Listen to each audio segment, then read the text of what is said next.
Et si on vous disait que Pythagore et Thalès n'ont pas tout inventé? En réalité, l'histoire des mathématiques commence bien plus tôt, sur les rives du Nil. L'Égypte antique, ce n'est pas seulement des pharaons et des momies. C'est une superpuissance scientifique capable de calculer pi, de bâtir avec une précision laser et d'orienter ses monuments sur les étoiles avec une rigueur absolue. Aujourd'hui, on plonge dans les secrets du papyrus Rhin et de l'observatoire de Nabta Playa pour comprendre comment le savoir égyptien a en réalité éduqué le monde antique. L'Égypte antique représente l'une des civilisations les plus avancées de l'Antiquité, établissant des fondations mathématiques et astronomiques qui influencèrent profondément le monde gréco-romain et par extension, la science moderne. Les mathématiques égyptiennes, fondées sur un système décimal sophistiqué, témoignent d'une compréhension remarquable des concepts numériques dès 3000 ans avant notre ère.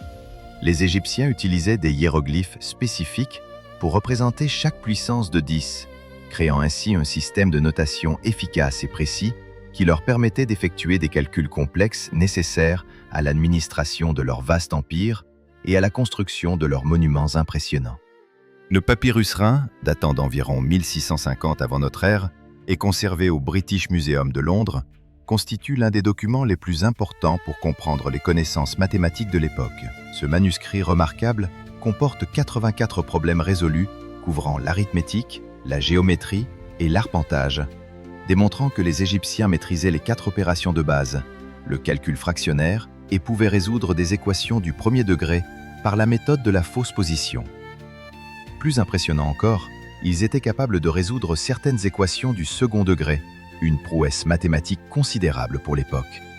La géométrie égyptienne atteignit des sommets d'excellence, comme en témoigne leur capacité à calculer l'aire d'un cercle avec une magnifique précision. Les Égyptiens utilisaient une formule équivalente à une approximation de pi égale à 3,1605, obtenue en élevant au carré les 8/9 du diamètre.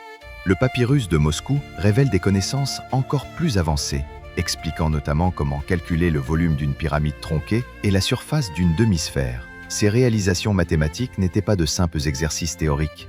Elles trouvaient des applications pratiques dans la construction des pyramides, le calcul du temps, l'astronomie et la gestion des ressources agricoles. Le savoir ne se conserve que s'il se transmet.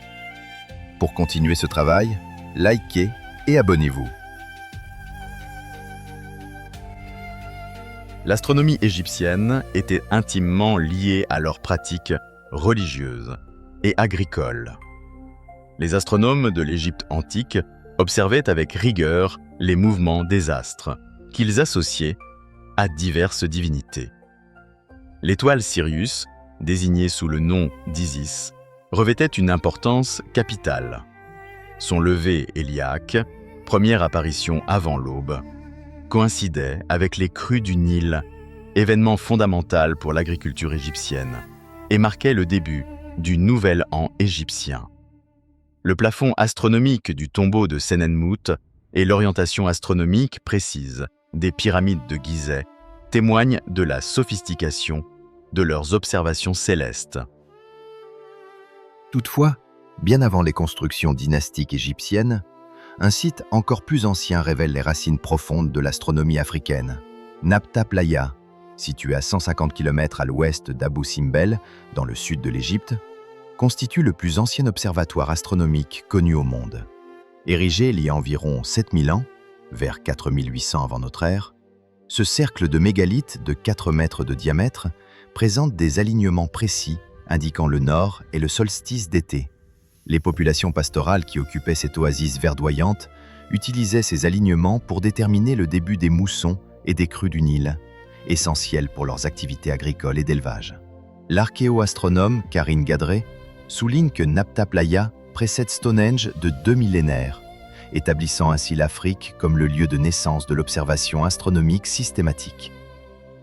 Nos professeurs Cheikh Anta Diop et Théophile Obenga ont démontré de manière convaincante que ces connaissances mathématiques et astronomiques furent transmises aux savants grecs qui vinrent étudier en Égypte.